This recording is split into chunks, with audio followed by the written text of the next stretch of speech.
이제 내일 모레면 역사적인 북미 회담이 진행됩니다. 이번 회담을 통해서 남과 북이 화해하고 정말 살기 좋은 한반도가 되었으면 하는 그런 바람을 가지고 있습니다.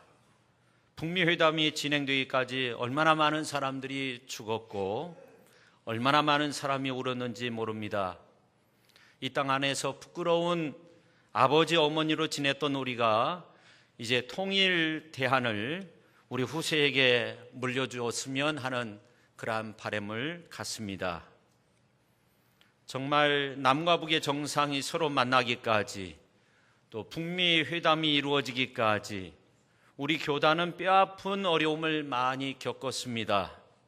과거 독재시대에 많은 교회와 목사님들이 국가보안법에 걸려서 감옥에 갇혔고 많은 청년들, 신학생들이 주사파 혹은 빨갱이 그런 말을 들으면서 이유 없이 감옥에 들어간 경우도 많이 있습니다. 요즘은 영화를 보면 끝까지 앉아 있어야 한다고 해요. 명절에 가족들하고 영화를 보았는데 다 끝난 줄 알고 저는 일어서서 나왔어요. 늦게 나온 아내가 이런 말을 해요. 자막이 올라가다 엔딩 크레딧이라고 하는데 아주 소중한 내용이 나왔다는 겁니다.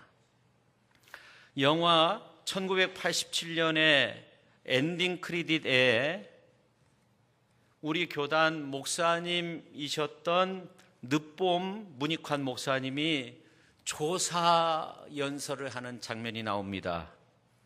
전날 26개월 만에 형 집행 정지로 출소하신 문익환 목사님은 연설이라기보다는 26명의 이름을 목 놓아 부르면서 맨 마지막에 이한열 열사여 그렇게 이름을 부릅니다. 사람의 이름을 부른 거예요.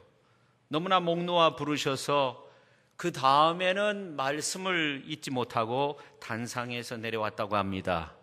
이한열 열사의 장례식장에서 한 조사의 끝입니다.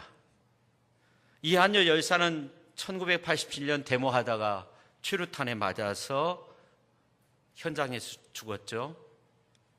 문익환 목사가 호명한 사람들은 대부분 서울권 대학생들이 많았는데 사실은 지방대 학생들도 데모하다가 죽기도 하고 감옥살이 하기도 하고 현실에 부끄러워서 분신하는 경우도 많았습니다. 그래서 늦봄 목사님은 얼마 후에 동국대에서 열린 집회에서 빠뜨린 열사의 이름을 불렀다고 합니다. 목 놓아 불렀어요. 최고의 연설로 미국 사람들은 마르틴 루터 킹 목사의 I have a dream이라는 연설을 꼽습니다. 우리에겐 1987년 7월 9일 늦봄 목사님의 절규가 세상에서 가장 아름답고 감동적인 그러한 연설이 아닌가 생각됩니다.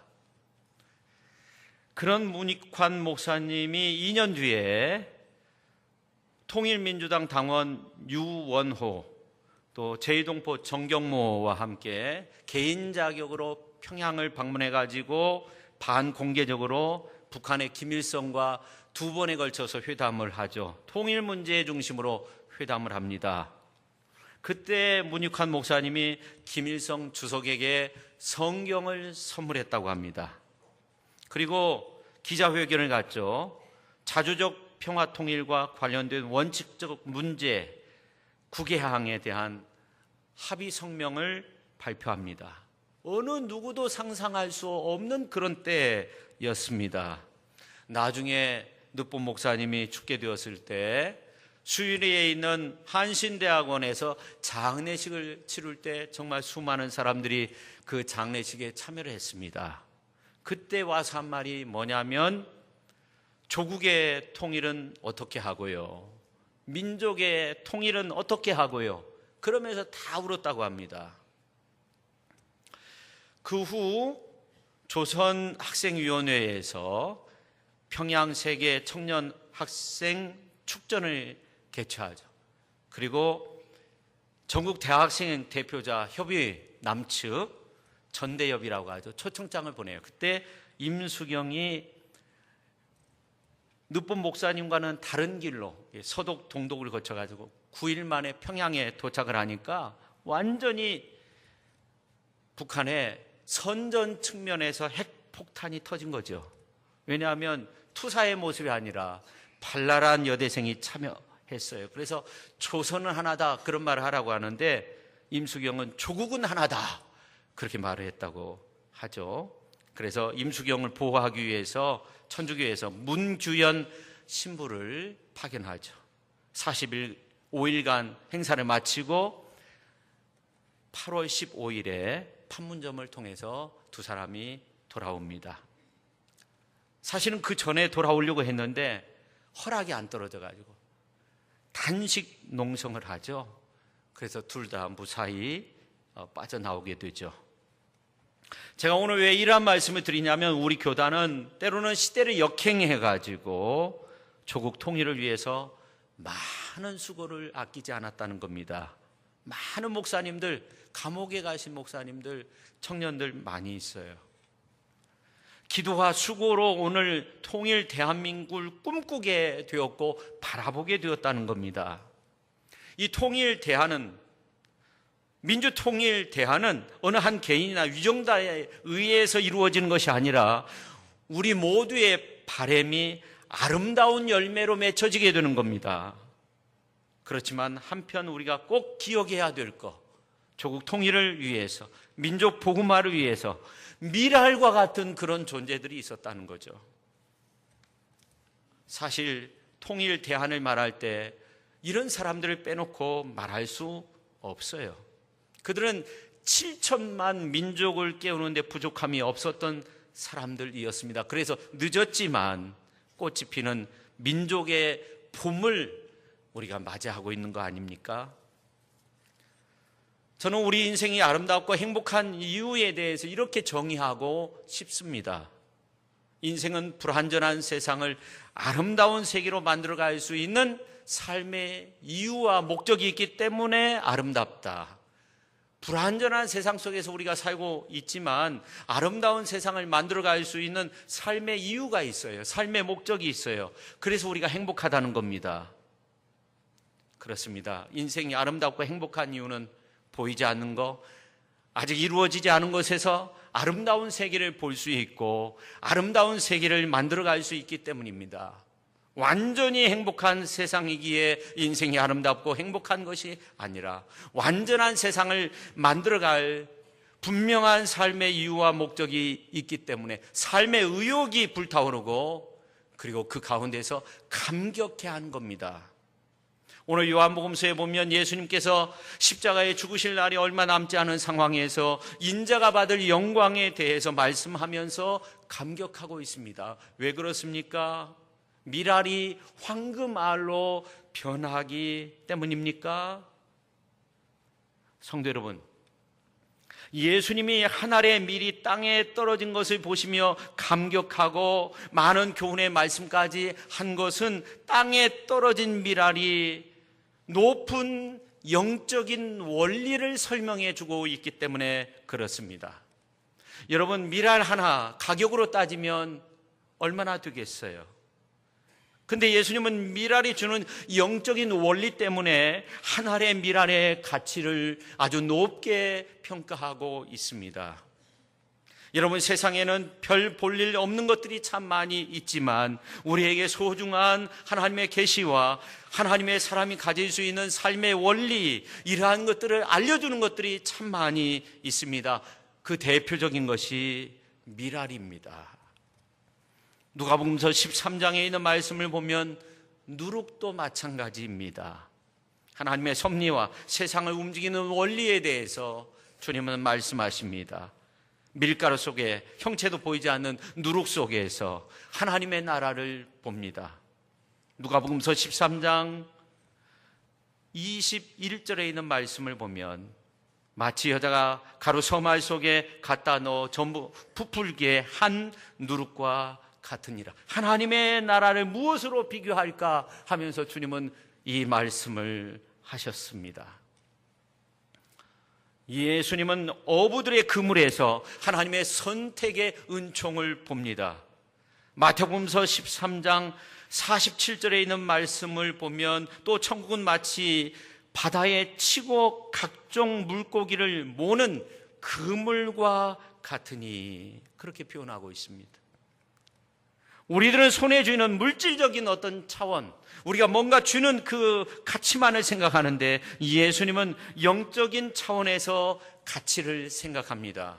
그러니까 하나님과의 관계 속에서 영적인 원리들은 얻고가 아닌 잃고에서도 얼마든지 그 가치를 발견할 수 있다는 거예요. 그래서 예수님은 하나님께서 만드신 이 세상 속에서 이러한 원리를 발견할 때마다 감격하셨어요. 그리고 말씀하셨어요. 가르치셨어요. 그러나 우리는 어떻습니까? 뭔가 상실하면, 뭔가를 잃으면 황당해 합니다. 그러나 주님은 뭔가를 얻었을 때가 아닌 잃었을 때도 굉장히 중요한 원리를 발견하고 우리에게 많은 것들을 알려주십니다. 오늘 말씀의 내용이 그런 내용입니다. 주님은 농부가 밭에 씨를 뿌리는, 옥토밭에 씨를 뿌리는, 씨 뿌리는 비유와는 전혀 다르게 어처구니 없이 땅에 떨어진 한 알의 밀알 속에서 잃고 정말 셀 수 없이 많은 것을 얻게 되는 중요한 영광된 원리에 대해서 말씀하십니다. 지난주 당요회 수련회 때 구례 오미 마을에서 점심 식사를 했어요. 운조루가 있는 곳입니다. 구름운자, 새조자, 구름 위에 있는 새가 사는 집, 운조루인데, 근데 가보니까 정말로 제비가 있어요. 제비가 7곳에 집을 짓고 사는 모습을 보았어요. 근데 마을 공터가 있는데 소나무를 심겨가지고 공원처럼 이렇게 조성을 해 놓았는데 소나무가 크지 않아요. 근데 거기에 솔방울이 얼마나 많이 달렸는지 조그마한 솔방울이 셀 수 없을 정도로 많이 달려 있어요. 소나무는 자기 수명이 다 되었다고 이렇게 생각하면 솔방울을 만들어서 자신은 말라 죽더라도 번식한다는 거예요. 그곳에 있는 모든 소나무에 정말 엄청난 솔방울이 달려 있었습니다. 오늘 이제 요한복음서 12장 23절 24절에 있는 말씀은 예수님의 말씀입니다. 인자가 영광을 얻을 때가 왔도다.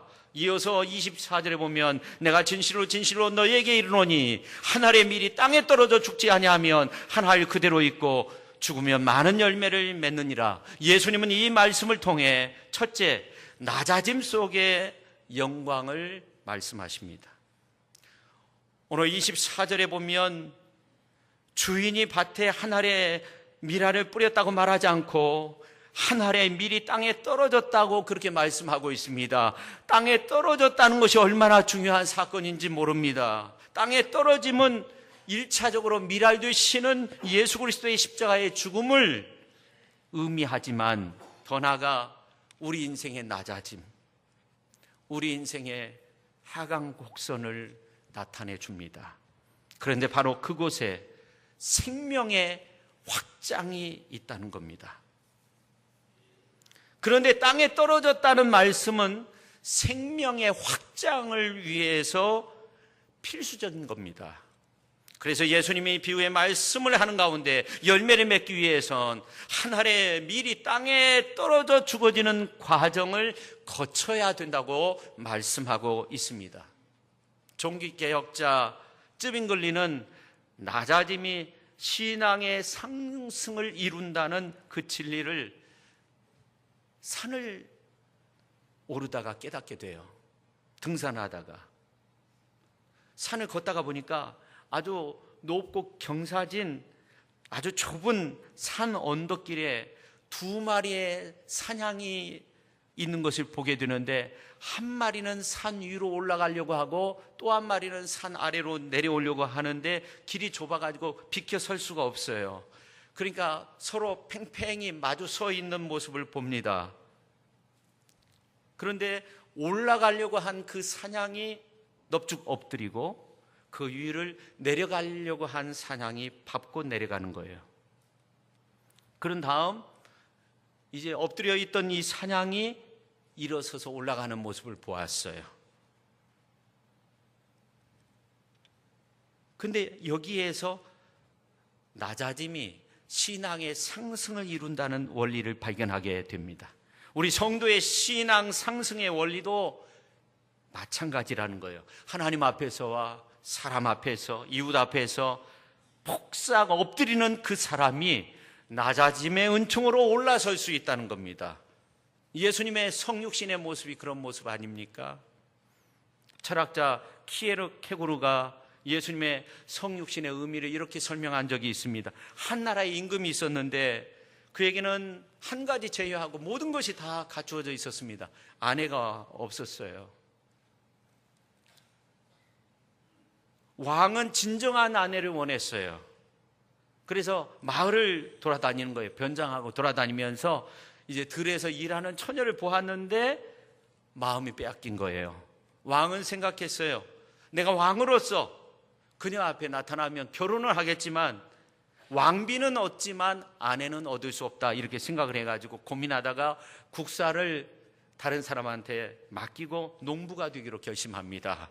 그래서 농부의 옷을 입고 농부의 음식을 먹고 농부와 함께 일하면서 그 아가씨의 사랑을 받게 돼요. 그래서 결혼하게 되었다고 합니다. 이것이 우리를 지극히 사랑하셔서 높고 높은 보좌를 버리고 낮고 천한 이 땅에 오신 주님의 사랑의 마음입니다. 그런데 그런 방법을 하나님은 우리의 모습 속에서도 사용하실 때가 있어요.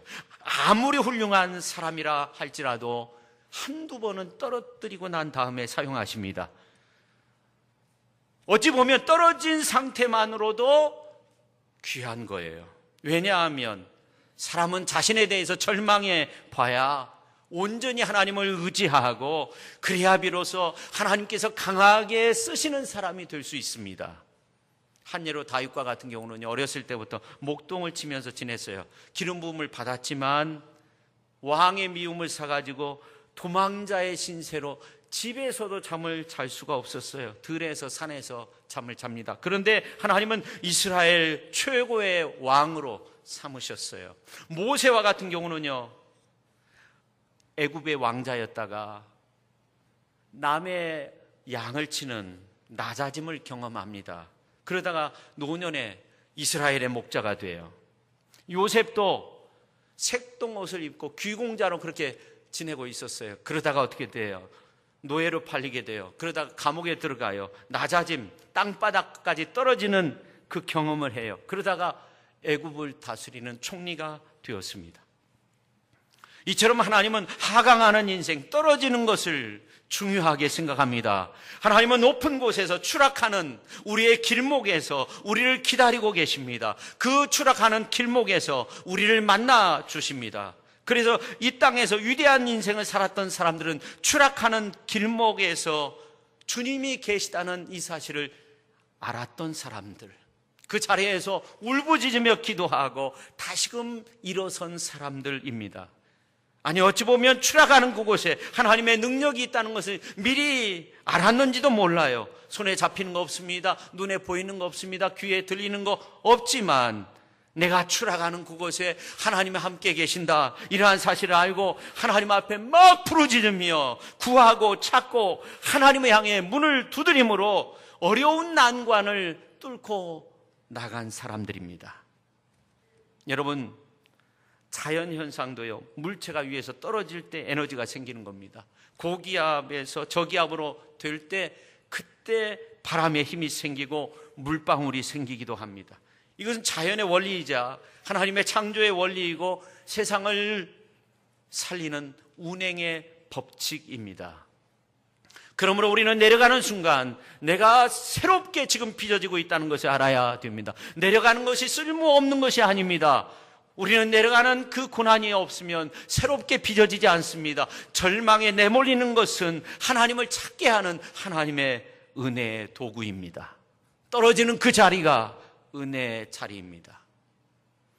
예수님은 이 영적인 법을 아시고 낮아지는 십자가의 길로 가셨습니다. 하늘의 왕관을 쓰신 것이 아닙니다. 가시면류관을 쓰셨습니다. 온 세상을 창조하신 그 손이 대못에 박히는 자리까지 낮아지셨습니다. 그러므로 우리의 인생은 하강의 길, 내리막길에서도 그 길을 사랑할 수 있어야 됩니다. 오늘 이제 20절에 있는 말씀을 보면 헬라 사람 몇 명이 명절에 예배하러 예루살렘에 왔다가 예수님을 배웁고자 했습니다. 대단한 일입니다. 헬레니즘 문명권의 어떤 세계적 위상을 떨칠 수 있는 기회가 예수님께 온 거죠. 당시 얼마나 철학, 예술, 종교, 수학, 정치, 사회 최고의 문명을 가지고 있었습니다. 이제 예수님은 그 문명에서도 명성을 얻을 수 있는 기회였습니다. 근데 오늘 이제 36절 하반절에 있는 말씀을 한번 보세요. 예수께서 이 말씀하시고 그들을 떠나가서 뭐라고 말씀하고 있어요? 숨으시니라. 예수님은 유대인뿐만 아니라 헬라인들이 자신을 주목하는 그 상황 속에서 오히려 미랄 하나, 그 떨어진 미랄 하나, 여기에 주목하고 있었어요. 예수님은 유대인뿐만 아니라 당시에 선진 문물을 자랑하는 헬라인들이 와서 선생님이라고 하면서 예수님을 찾을 때 주목하신 것은 지극히 작은 미랄 하나, 떨어진 미랄 하나, 그곳에서 최고의 가치를 발견했다는 겁니다. 성도 여러분, 우리는 여기서 주님의 위대함을 발견하게 돼요. 그것은 뭐냐면 예수님은 어떤 헬라의 철학이나 문화보다 유대인의 종교적 엄숙함, 경건함 이러한 것보다 미랄 속에서 하나님의 마음, 창조적인 능력, 하나님의 영광 이러한 것들을 본 거예요. 떨어진 미랄 속에서 이러한 것들을 본 겁니다. 미국의 초대 대통령 워싱턴이 대통령이 돼가지고 난 다음에 처음으로 고향을 방문하게 됐어요. 마운틴 버넌을 방문하게 됐을 때 어머니 보울 여사가 마중 나오는데 밀가루를 묻혀가지고 막 손을 털면서 나온 거예요. 수행원들도 있고 그런데 깜짝 놀랐어요. 하는 말이 뭐냐면 너가 먹던 지금 빵을 만들고 있다. 함께 먹자. 그러니까 대통령이 막 어색한 분위기를 막 이렇게 바꾸면서 우리 어머니가 지금 빵을 만들었다고 하네요. 사양 말고 우리가 함께 빵을 먹읍시다. 잠시 어머니한테 말했어요. 어머니 이제 그런 일 하지 말고요. 이제 하인들을 좀 시키십시오. 감동만 하시면 됩니다. 그러니까 보울 여사가 고개를 저으면서 아니다. 대통령이 나온 마을에서 가난한 사람들이 나 때문에 손해를 보거나 폐를 끼쳐서는 안 된다. 그럼 내가 하나님 앞에 대할 면목이 없다. 앞으로 조금이라도 일을 더 늘려가지고 많은 사람들을 도우려고 한다. 대통령이 너가 끝내 나한테 일하지 말라고 한다면 나는 대통령 어머니 그만둘란다. 그렇게 말했다고 해요. 그러니까 밀가루에 손을 묻히면서 하나님 앞에서 떳떳할 수 있는 신앙인으로서 살기를 원한 거예요. 그러니까 훌륭한 초대 대통령이 나온 거 아닙니까? 여러분, 기꺼이 낮아질 수 있는 사람이 이미 높아진 사람이에요. 예수님은 이렇게 작은 거, 낮은 거에 주목했어요. 미랄 하나 보면서, 떨어진 미랄 하나 보면서 미래의 영광과 위대함을 본 거예요. 생명의 위대함을 본 거예요. 그래서 우리는 한 알의 미랄처럼 우리 자신을 낮추고 정말 영광스러운 높은 자리에 올라야만 위대한 생애가 될 것이라는 이런 생각을 다 버리고 영광스러운 높은 자리도 중요하겠지만 그러나 작은 거 소중하게 여기고 미랄같이 연약한 사람들 귀중하게 여기고 그리고 주님같이 미랄의 떨어짐 속에서도 위대함을 발견할 수 있는 내 인생의 길에서 그 떨어지는 어떤 아픔 속에서도 위대함을 발견할 수 있는 훌륭한 하나님의 사람들이 다 될 수 있기를 예수님의 이름으로 축원합니다. 그 다음에 두 번째, 자아를 내려놓음으로써 피어나는 생명으로 피어나는 영광을 말합니다. 요즘 보면 자기에게 집착하는 경우가 너무나 많이 있어가지고 망가뜨려지는 경우가 많이 있어요. 성형 같은 경우가 그런데요. 다른 사람이 볼 때는 아무런 문제가 없는데 내가 나 자신에 대해서 자신감을 갖지 못하는 경우가 많이 있어요. 저는 이해가 되지 않는 것이 있는데 그것은 뭐냐면 여성분들이 왜 멋진 두툼한 눈썹을 이렇게 다 뽑아가지고 날카롭게 만드는지 잘 이해가 안 돼요. 송승헌 씨가 눈썹 뽑아가지고 그렇게 날카롭게 만들었다고 한번 생각해 보세요. 어떻게 되겠어요? 근데 성형뿐만 아니라 정말 많은 경우 너무나 자신에게 집착을 해가지고 문제가 발생하기도 해요. 근데 오늘 성경은 우리에게 말씀하고 있어요. 오히려 자기의 생명을 미워하면 자기의 생명을 보존하게 된다. 그렇게 말씀하고 있어요. 오늘 25절에 있는 말씀을 보면 자기의 생명을 사랑하는 자는 잃어버릴 것이요 이 세상에서 자기의 생명을 미워하는 자는 영생하도록 보존하리라. 그렇게 말씀하고 있어요. 자기 생명을 사랑하는 자는 잃어버린다고 그렇게 말씀하고 있어요. 자기 생명을 미워하는 자는 영생하도록 보존한다고 그렇게 말씀하고 있어요. 결국 예수님께서 이 말씀을 하신 것은 어떤 본성적인 이기심을 포기한 사람, 자기 이기심을 비운 사람, 이것이 영광스러운 아름다운 열매를 맺게 된다는 것입니다. 어느 교회 청년회가 모여가지고 기도회를 했어요. 전도사님이 말했어요. 그동안 우리가 기도할 때 우리 자신만을 위해서 너무나 이기적으로 기도한 것 같습니다. 이제 이것을 넘어서 이 나라와 민족을 위해서, 부모님을 위해서, 지도자들을 위해서 우리가 다른 사람을 위해서 함께 기도합시다. 돌아가면서 기도를 하는데 어떤 자매님이 기도를 하게 됐어요. 큰 소리로 하나님 용서해 주세요. 그동안 저 자신만을 위해서 기도해 왔습니다. 오늘 이 시간은 저의 부모님을 위해서 기도합니다. 저의 부모님은 무엇보다도 인품이 훌륭하고 능력 있는 사윗감을 보길 원합니다. 부디 좋은 사윗감을 맞이하여서 그의 딸이 행복할 수 있게 하여 주옵소서.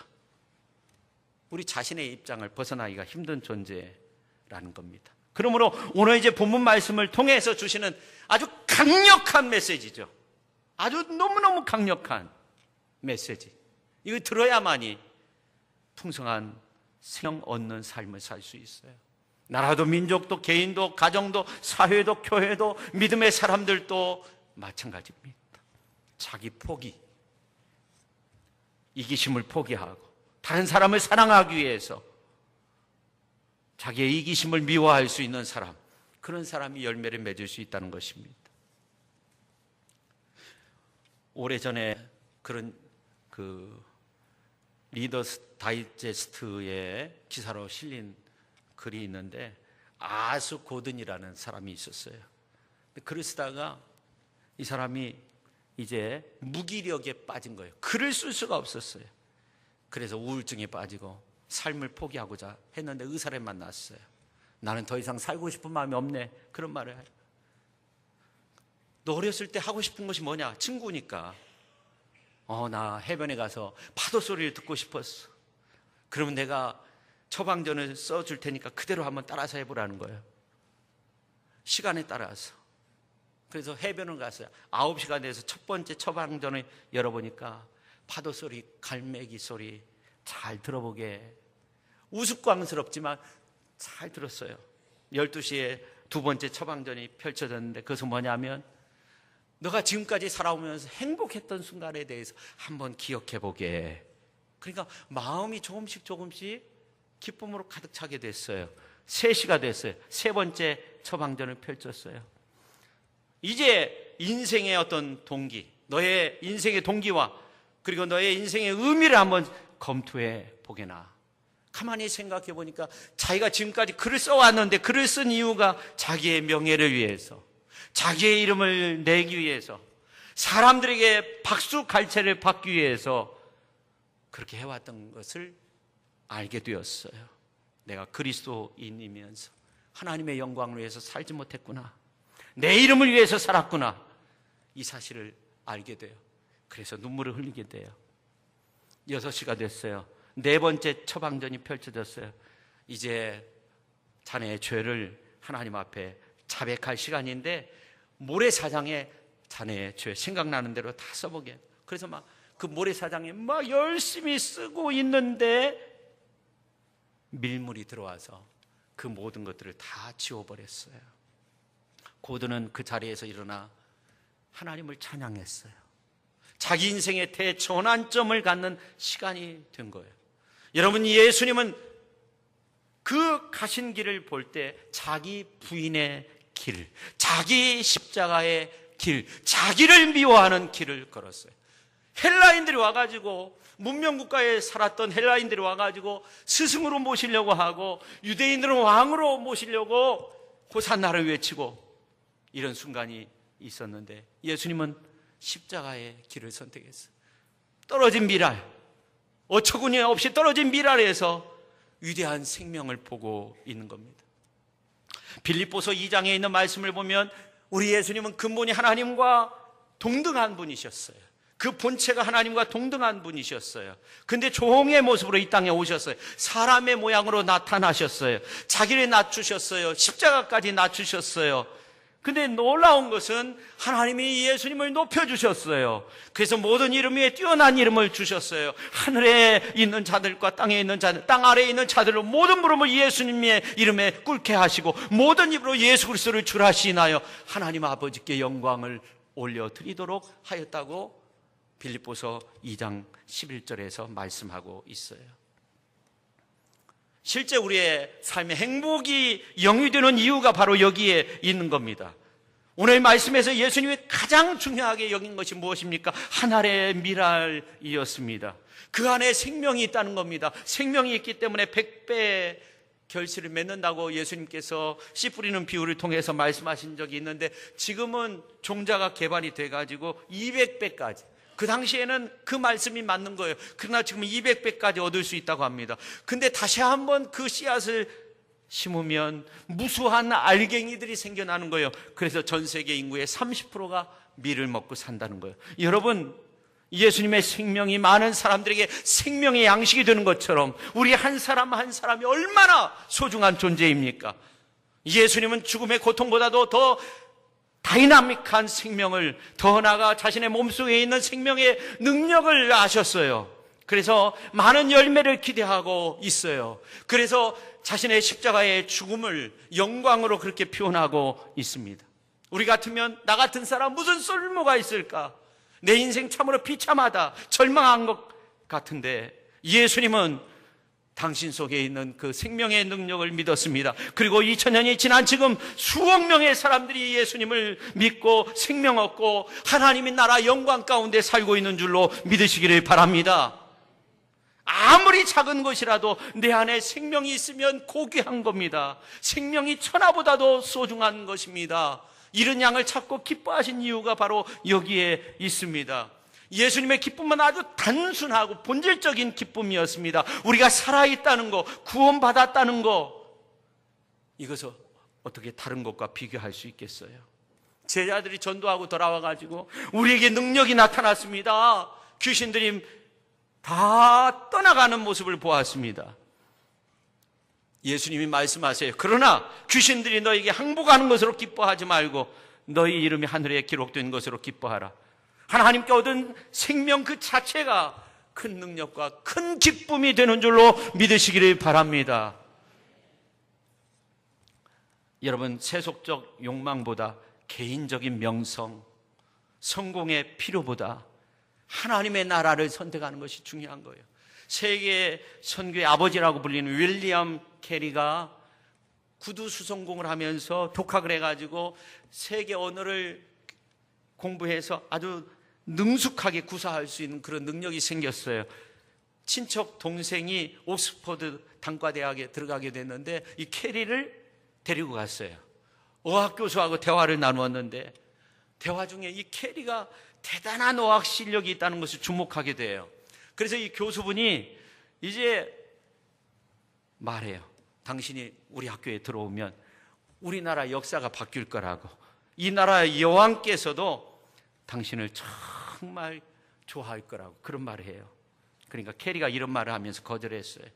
교수님께서는 영국이라는 나라를 말씀하셨는데 제게는 이미 저의 전생애를 건 한 나라가 있습니다. 그 나라는 바로 하나님의 나라입니다. 저는 여왕보다 더 높으신 분의 부름을 받았고 그분을 향한 저의 충성은 변할 수 없습니다.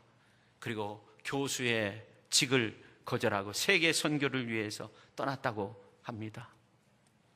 여러분, 우리의 삶도 마찬가지입니다. 민족 복음화를 위해서, 세계 복음화를 위해서, 지역 복음화를 위해서, 아니 가족 복음화를 위해서 하나님의 미랄이 되고자 할 때 하나님은 그 속에서 생명의 능력을 일으키십니다.